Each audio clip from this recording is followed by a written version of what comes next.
Galera, a quinta-feira não tá começando bacana, não é verdade? Teve entrevista de Felipe Luiz, aquelas para deixar a gente mais revoltado que o jogo. Defesa do Flamengo começa a se transformar num problema sério. A média caiu e perdemos a liderança. Após nova lesão, Pedro se manifesta nas redes sociais. O turista em campo, De La Cruz, é cobiçado por dois times da América do Sul. Rossi assume o erro e pede reação do Flamengo imediata. Uau! Fala galera, rubro-negra, estamos chegando com mais um vídeo aqui no canal Camisa 10 da Nação. O seu, o meu, o nosso canal de notícias e informações do Flamengo. Esse Flamengo que a gente tanto ama. Mas antes de começarmos com as notícias, gostaríamos de pedir a você que acompanha o nosso canal e ainda não é inscrito, para se inscrever aqui embaixo no botão inscreva-se, ativar o sininho da notificação, porque assim, sempre que postarmos um vídeo novo, você será notificado e, claro, deixar também o seu like e o seu comentário, porque isso ajuda demais o nosso trabalho e é muito importante para nós. E como sempre falamos, galera, na boa, é mais rápido que o Flamengo no ataque. Papum! E deu! Assim é. Bom, bora começar então com as notícias. A situação de Pedro pegou todo mundo de surpresa ontem, não tenho dúvida disso. A gente esperava a recuperação do problema que o jogador teve no braço, eis que de repente aparece uma lesão no reto femoral da coxa esquerda, que possivelmente, isso sendo realista, não pessimista, o tira fora do restante da temporada de 2025. A real toda é uma só. O jogador já poderia voltar no sacrifício. Agora, com essa contusão de novo em treinamento, a coisa fica muito mais complicada. Ele mandou aí uma mensagem para a torcida rubro-negra e ele disse o seguinte: Nação, passando aqui para dizer que o Flamengo, o momento que o clube vive, os jogos que possui pela frente, são muito maiores que a minha ausência nessa reta final. Agradeço a todos o carinho de vocês. Muito triste por estar fora, mas confiante no grupo que se dedica e se entrega muito no dia a dia e jogos. Apoiem sem parar, como sempre fazem. Todos que estão aqui colocam o clube como prioridade. Não faço das tuas as minhas palavras, Pedro, mas confiar é preciso. A gente apoia sempre, Pedro. Resta vocês fazerem a parte de vocês dentro de campo. Verdade. Bom, galera, seguindo com as notícias, João Vitor acabou virando um dos protagonistas do clássico de ontem. Mas não do jeito que nós, torcedores, queríamos, né? No 2-1 para o Fluminense, o zagueiro da base errou o passe que originou o segundo gol do time tricolor. Virou alvo de críticas e acabou sendo aí substituído no intervalo pelo Danilo. Na coletiva, o Felipe Luiz foi questionado sobre o porquê ele não deu minutos ao garoto em momentos mais tranquilos no decorrer da temporada. Ele até defendeu o João Vitor, tá, galera? Mas ele admitiu que a atuação dele foi ruim. Ele disse que estava jogando a vida na disputa pela liderança desde a primeira rodada do Brasileirão e que, por isso, não havia tempo para dar mais rodagem à base. Segundo ele, a diferença para os titulares, os dois Léos e Danilo, é muito grande. Ele nunca tem tempo para fazer nada, né? Essa é a verdade. Bom, além disso, perguntaram também ao Felipe sobre algo que muita gente comenta, tá? A postura dele na beira do campo. O jornalista que fez a pergunta para o Felipe ainda citou o Zubeldia, que fica o tempo todo ali orquestrando o seu time, e questionou por que o Felipe Luiz é tão quieto. E ele respondeu assim: se gritar fora do campo ganhasse jogo, o Ancelotti não seria o treinador mais vitorioso da história. Cada um tem a sua forma de ser, eu tenho a minha. O dia que acharem que eu tenho que dar um show para a torcida, não sou a pessoa indicada. Procuro ser sempre sereno e tentar interferir e orquestrar a minha equipe do jeito que eu sei fazer. Se isso incomoda a torcida, tem que trazer outro. O Flamengo fez um primeiro tempo bem fraco, né, galera? Viu o Fluminense dominar e abrir 2-0. No fim, O Jorginho diminuiu de pênalti, mas aí já era tarde demais. Mesmo assim, Felipe garantiu que o time se esforçou, correu, voltou para marcar, fez tudo o que ele pediu, tá? Palavras do Felipe Luiz. Mas ele assumiu que, tecnicamente, o Flamengo esteve abaixo. E no alto nível, isso não pode acontecer. Perguntaram também sobre a escolha pelo Samuel Lino ao invés do Cebolinha, já que o Cebolinha vem jogando melhor.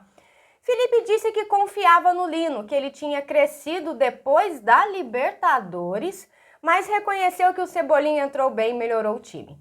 Eu não vou me aprofundar muito na coletiva do Felipe Luiz não, galera, porque na boa, enche o saco, é sempre a mesma historinha, tá? Mas eu quero falar uma coisa pra vocês sobre o jogo de ontem.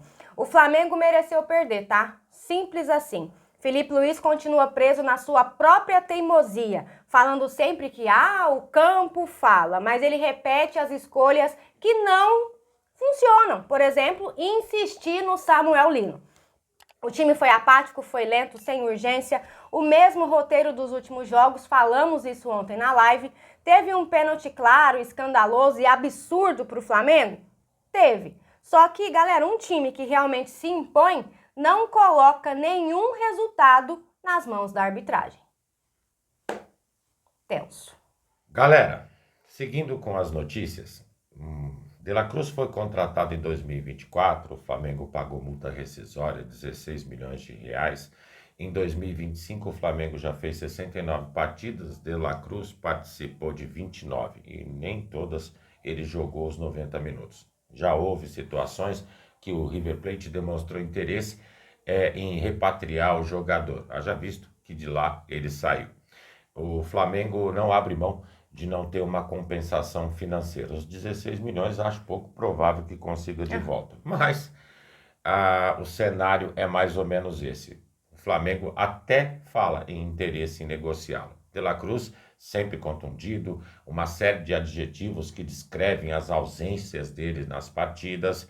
E agora aparece o Nacional do Uruguai, que na temporada de 26 vai estar presente na Libertadores e, segundo o paparazzo rubro-negro, o time tem desejo na contratação do jogador. Não tem nenhuma conversa oficial, mas aparece tanto o River de olho e sempre acompanhando a situação de La Cruz e agora também o Nacional, que pode vir com uma proposta tentando levar o jogador.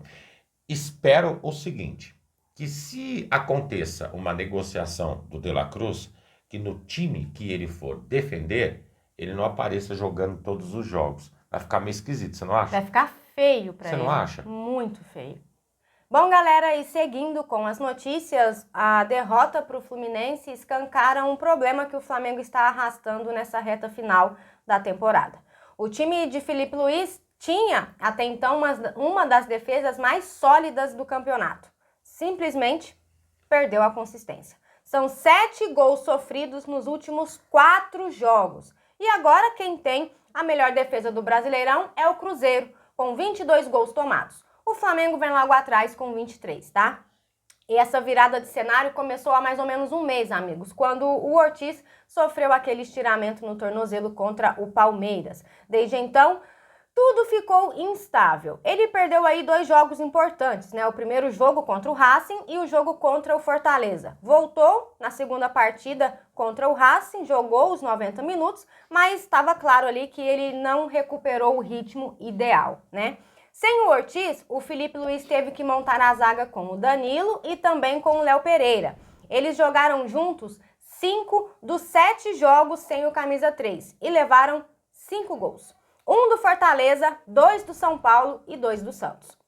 A situação piorou um pouco mais quando veio a convocação do Ancelotti. O Danilo saiu, aí o Flamengo ficou somente com o Léo Pereira como único zagueiro experiente disponível. As opções que a gente tinha? João Vitor e Iago. 2 garotos da base com pouquíssimos minutos no profissional. Contra o Sport, o primeiro jogo sem Ortiz e o Danilo, o Felipe escolheu o João Vitor. O garoto não foi bem, mesmo assim ganhou uma nova chance ontem e outra vez não conseguiu segurar a bronca. Ju, você tá querendo dizer o quê? Que o Flamengo é dependente do Léo Ortiz?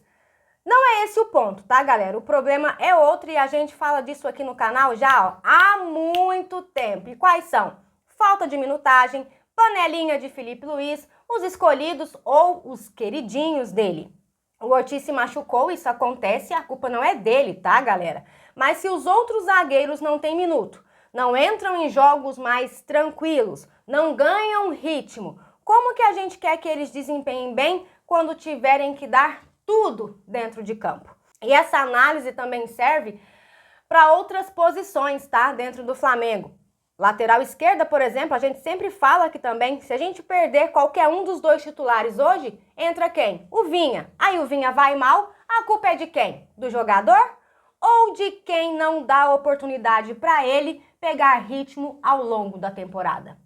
Eu acho que essa é a pergunta de 1 milhão, né? Ah, com certeza. E não é a Arrasca dependência, Ortiz dependência, são jogadores diferenciados, isso daí não se tem dúvidas. Mas o que eles demonstram dentro de campo, além da qualidade, talvez o Arrascaeta fique até um pouco fora desse cenário. É vontade. Tem vezes que o Arrasca tá meio apagadão também dentro de campo, né? Sim. 2 passos ele resolve um jogo, fato, mas é sempre que ele tá 100% ligado. E um outro ponto também de preocupação é a lateral direita. Se de um a gente tem 3 e pode ter o problema, do outro a gente tem 1 que não joga. Isso é o pior, porque o que vem jogando, uau, hein? Passa longe dele. É terror. E assim caminha a humanidade. E seguindo com as notícias, ontem o que eu percebi foi o seguinte: os críticos e especialistas apontaram o principal culpado pela derrota do Flamengo, o Rossi. Há controvérsias. Há controvérsias. Eu começaria pelo banco. Ali está o grande problema nesse momento. Mas esqueçamos isso e voltamos ao Rossi. O que tem ocorrido é o seguinte: o excesso de confiança que o Rossi tem apresentado debaixo das traves do Flamengo, às vezes também pune. E ontem ele foi punido por isso. O erro do João em recuar a bola, se juntando à bobagem que o Rossi fez em tentar evitar aquela bola para sair em escanteio, fizeram com que o Flamengo perdesse o jogo. Afinal de contas, se foi 2-1, se não tivesse tomado aquele gol, teria sido 1-1, e pelo menos um empate. O Rossi fez questão de assumir a culpa pela derrota e ele disse o seguinte: falhei, assumo a responsabilidade. Mas já também destacou que o time precisa reagir imediatamente. Apesar do resultado, o goleiro ressaltou que a liderança e pediu o foco para o próximo jogo contra o Bragantino. Também não tinha outra coisa para falar, né? Tratando cada um dos jogos que o Flamengo tem de agora para frente como uma final. Ele também apontou os desfalques, sim, eu até concordo, da data FIFA, especialmente do Arrascaeta, que pesaram na partida. Fez falta, muita falta. Só que, galera, mesmo com a Arrascaeta em campo, é perceptível aqueles minutos iniciais do Flamengo que dá aquela pane no sistema de meio campo e defesa que tem sido responsáveis, principalmente nos últimos jogos, pelo Flamengo já sair atrás no placar e ter que buscar o resultado. Hora ou outra não dá certo, como aconteceu ontem. O Felipe Luiz adora dizer que os jogadores fazem tudo o que ele pede. Eu tenho tristeza, sério, e medo de saber o que ele pede nos treinamentos para esse cara. E você foi perfeito no início da notícia dizendo que o excesso de confiança do Agustin Rossi pode ser uma arma contra ele. Foi exatamente o que aconteceu ontem. Era muito melhor ele ter deixado a bola sair escanteio, que a nossa defesa voltaria toda, do que tentar resolver tudo sozinho. O primeiro gol do Fluminense ontem, sem desmerecer, porque o menino fez um golaço. Sim. Mas se observarem a jogada, vão ver que teve falha do João, teve falha do Royal, teve falha no meio-campo e também teve falha do Rossi, que ele estava basicamente na entrada da pequena área. O cara encobriu ele por quê? Porque ele não estava debaixo das traves. Fato. Guardou na caixinha? Sim. Mas, para mim, teve uma falha coletiva no primeiro gol. Então, esse tipo de coisa não pode acontecer, galera. De novo, repetindo, para os que torcem para os outros times. Foi um golaço. Sem demérito nenhum. Ao contrário. Assim funciona. Bom, galera, e essas eram as notícias que tínhamos para vocês agora pela manhã. Lembrando, você que é novo no canal e ainda não é inscrito, dá uma forcinha pra gente, botão aqui embaixo, já se inscreve, deixa o seu like, o seu comentário, compartilhem pra geral, porque vocês sabem, Juntos, somos mais fortes. muito mais fortes. Pessoal, fiquem bem, um excelente feriado a todos vocês, um grande abraço e até o próximo vídeo. Amigos e amigas. Tchau, tchau.